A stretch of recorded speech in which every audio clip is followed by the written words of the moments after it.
everyone, I'm going to continue the series of the Daf Yomi here in the Talmud.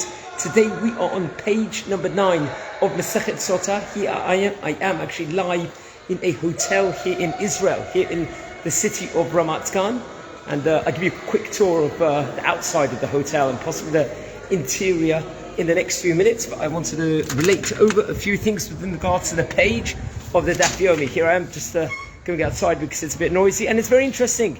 In today's Talmud, we learn all about desires, about jealousy. It talks all about, it relates over. In fact, the Talmud is actually going to say in today's page that someone that is going to set their eyes on something which they are not permitted to at the end, and they covet it so much, they're jealous of it, they want it so much, something that is not acceptable, something that is not allowed, at the end they're going to come and fall, and they could end up losing a lot afterwards. Not just what they wanted to get, they're obviously not going to achieve their goal, but they could end up losing a lot more. That is what the Talmud talks about in today's stuff. And very, very interesting. We see this all throughout life. People might see something that they don't want. They could be jealous of something they are not allowed.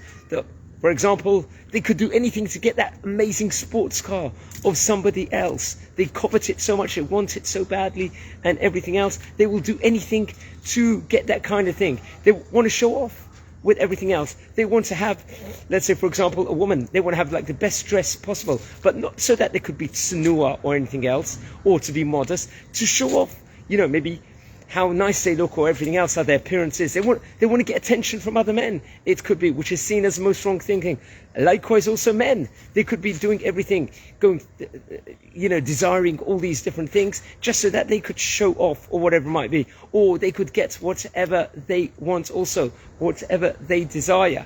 However, those things, naturally, it's not allowed in the Torah. Someone could, God forbid, eye up someone else. It could be someone else's partner or anything else. These things at the end are destructive, and people can lose everything. It's obviously, jealousy is one of the 10 commandments in the Torah, which is forbidden. It's considered one of the 10 commandments of Aveirot, and that is something one has got to be very careful about. Hashem gives us everything at the end of the day.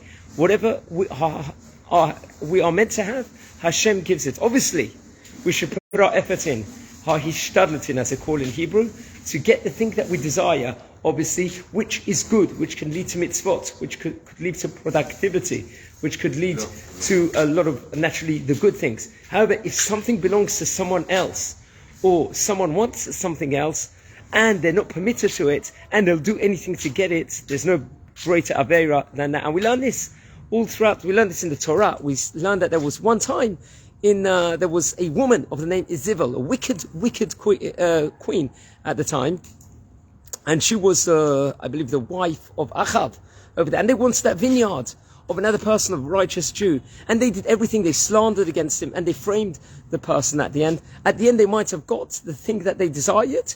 However, that led to destruction. There's no greater transgression than that inside the Torah. So the Talmud in today's stuff is relating over that one has got to, if one has got wants something of someone else, and they set their eyes on it and they try and get it, and let's just say even they do get it, they're going to end up losing everything and even more. They're going to be in a much worse situation, not just in this world, but potentially in the next world also, because it's not theirs. It is forbidden to them. This is the Talmud today in page number 9. That is Daf Tet, naturally, here in Masechet Sota and Tractate Sota. Just tell you guys where I am. I'm at the moment in Ramat Gan, inside a hotel over here, and obviously it's naturally Erev Pesach tonight. Everyone did B'tikat Chametz, so I'll just give over a couple of words about what we should be searching for, which is off topic from the daily Daf Yomi, but seeing that we are on the topic of the night. So it's interesting today. We did B'tikat Chametz. B'tikat Chametz, what does that entail? 10 pieces of chametz we laid on the ground, and we said the brachot, that we're nullifying the chametz and everything else, and we searched for it. Some communities use a feather, naturally. Some people use torches, put a knife on to make sure that there's no more chametz inside the house. What is chametz? Basically, chametz symbolizes Yetzer Hara, and that goes with today's stuff also. In today's stuff, in the Daf Yomi, we're talking about not coveting something that doesn't belong to someone else. And the chametz very much represents someone else's thing, the Yetzer Hara. And the Yetzer Hara is not part of us. The true part of us is the Yetzer HaTov in all our aspects. However, the Yetzer Hara is the chametz. It's symbolized by the chametz, and that's what we're trying to take away, trying to eradicate as we are entering the festival of Passover, as we are entering the festival of Pesach. And that's what we're trying to eradicate in lives. The Yetzer Hara, however, we're trying to gain the Yetzer HaTov. That is the main pinnacle. That's the main thing that we want this Pesach. And guys, Bezrat Hashem, everyone, all of us, all over Am Yisrael are going to have an awesome Pesach. Bezrat Hashem. And we're going to see the Mashiach coming soon.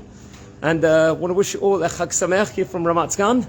And the whole point of tomorrow night is Sipur Yetziat Mitzrayim, to get the kids involved and everything else, to get them asking Shelot questions. And even if we are by ourselves, or whatever it might be, even still we have to dress up in our finest clothing and make the most of the Seder, and even tell the stories over to ourselves, or whatever it might be.